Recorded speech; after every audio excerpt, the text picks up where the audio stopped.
Good morning बच्चों। आज हम क्लास 11th में संकरण की एक यूनिट को शुरू करेंगे और उसमें संकरण को हम इंग्लिश में हाइब्रिडाइजेशन कहते हैं। और संकरण के लिए जो होता है मुझे 2-3 चीज़ें ध्यान में रखनी होती। संकरण जो होता है वो बॉन्ड पेयर और लोन पेयर की संख्या के योग के बराबर होता है।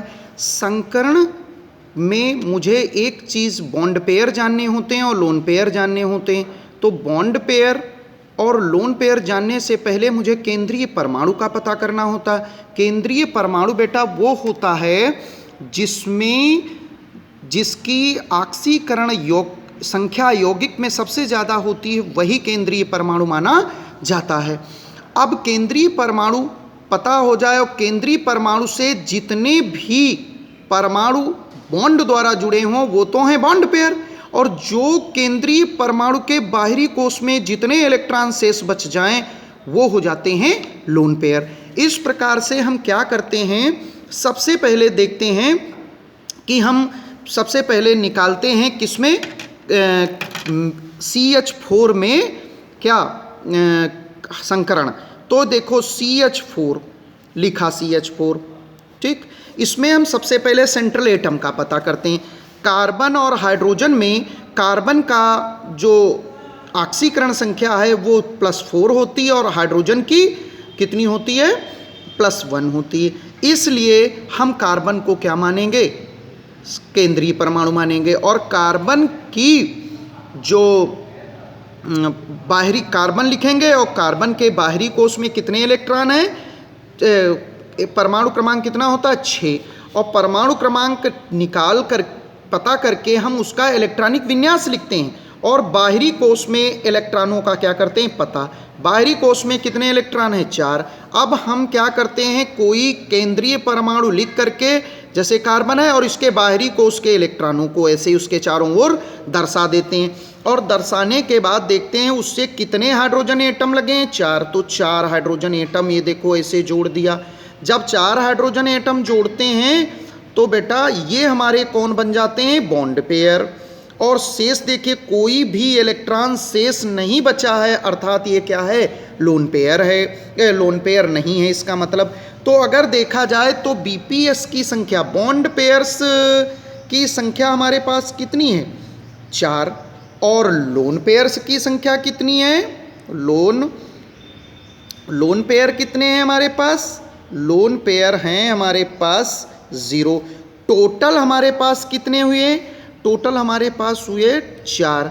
अब हम क्या करेंगे, संकरण पता करेंगे। देखिए संकरण में एक तो यस होगा, 4 हैं टोटल, और P के कितने होंगे, 3। तो संकरण निकलेगा sp3। अब इसी प्रकार से हम एक यौगिक दूसरा लेते हैं। वो दूसरा कौन है, जैसे NH3 है।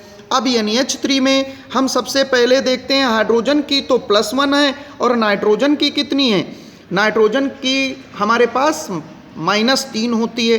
तो हमारा नाइट्रोजन क्या हुआ, केंद्रीय परमाणु हुआ। ये देखो नाइट्रोजन लिखा और नाइट्रोजन के पर एटॉमिक नंबर कितना होता, 7। हम इलेक्ट्रॉनिक विन्यास निकाले, 2 और 5 आउटर मोस्ट शेल में या बाहरी कोश में हमारे इलेक्ट्रॉन आए 5। तो हमने नाइट्रोजन लिखा और ये देखिए इलेक्ट्रॉन दर्शाना शुरू किया, बाहरी कोश में कितने दर्शा दिया, 5 दर्शा दिया। और इससे जुड़े कितने हाइड्रोजन, 3। ये देखो 3 जुड़ गए। अब जब 3 जुड़ गए हाइड्रोजन तो मेरे पास बॉन्ड पेयर की संख्या तो 3 हो गई और लोन पेयर 2 इलेक्ट्रॉनों को मिलाकर एक लोन पेयर बनता है। इसलिए देखा जाए तो बॉन्ड पेयर्स जो हमारे पास हुए वो कितने हुए, बॉन्ड पेयर्स की संख्या हुई 3 और लोन पेयर की संख्या ये हुई हमारे पास 1। 2 को मिलाकर टोटल हुए हमारे पास कितने, 4। जब 4 हुए तो आप बताइए इसमें भी संकरण क्या आएगा, संकरण जो है वो मेरा आएगा sp3। तो NH3 में भी संकरण कितना आता है। इसी प्रकार से अगर PCl5 में निकाला जाए, क्या निकाला जाए,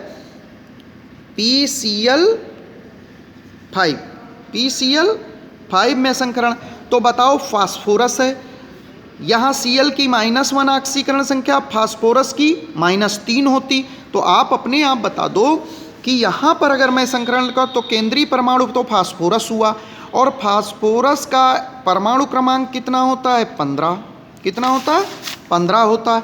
और 15 को अगर इलेक्ट्रॉनिक विन्यास के रूप में लिखा जाए तो 2, 8, 5, बाहरी कोश में 5 इलेक्ट्रॉन। तो मैंने क्या किया, इसे 5 इसके चारों ओर इलेक्ट्रॉन दर्शाए और 5 से कितने 5 Cl जोड़ दिया। इसका मतलब है ये बॉन्ड पेयर्स की संख्या हमारे पास कितनी आई 5, और लोन पेयर देखिए एक कोई इलेक्ट्रॉन नहीं बचे तो ये लोन पेयर्स हो गए 0, टोटल हुए 5। हम अगर संकरण निकालें तो sp3 3 1 4 और एक बचा d, sp3d आया। अगर इसी प्रकार से PCl5 का निकालें, PCl5 में PCl3 में किसमें PCl3 में संकरण निकालें तो भाई एटॉमिक नंबर तो वही है 15, और इसमें क्या करें 2, 8, 5। अब आप देखते हो आउटर मोस्ट शेल में कितने इलेक्ट्रॉन 5, 1 2 3 4 5, 5 से 3 से तो क्या जुड़ गए Cl, और एक लोन पेयर हमारे पास बच गया। तो देखा जाए तो हमारे पास BPS कितने हो गए बॉन्ड पेयर 3 है, और लोन पेयर कितने हुए लोन पेयर 1, टोटल हुआ 4। इस प्रकार से अगर देख लिया जाए कि संकरण क्या निकला तो इसका भी संकरण निकलेगा sp3। अब क्या होता है अगर मुझे किसका निकालना पड़े XeF4। अब देखो आपको मालूम है जेनान एक अक्रिय गैस है, जेनान एक अक्रिय गैस है, और अक्रिय गैस के बाहरी कोश में 8 इलेक्ट्रॉन होते हैं। तो हम सीधे सीधे इसका परमाणु क्रमांक ना लिख करके इसका परमाणु क्रमांक ना लिख करके इसके बाहरी कोश में इलेक्ट्रॉन दर्शा दें। 1 2 3 4 5 6 7 और 1 ये क्या रख दिए 8 रख दिए, और 8 से कितने 4 फ्लोरीन जुड़े हैं ये देखो। तो ये तो बॉन्ड पेयर हो गए। अब देखो 2 को मिला करके हमारे पास कितने 2 लोन पेयर हुए। तो देखा जाए तो BPS हमारे पास क्या बना, BPS बना हमारे पास 4, और LPS कितना बना LPS बना 2। तो टोटल मिलाकर के कितने हुए 6। अगर मुझे संकरण देखा जाए तो संकरण बराबर क्या निकल करके आया, एक यस का P के 3 3 1 4 और D के कितने आए 2। इस प्रकार से हमारे पास देखिए संकरण को हम इस तरह से निकालते हैं, और आप लोग भी इसको प्रयास करें निकालने का। अगर कोई दिक्कत होती है कहीं पर तो फिर आप क्या करेंगे मुझसे पूछेंगे, कमेंट्स करेंगे। आज का लेक्चर यहीं तक, धन्यवाद।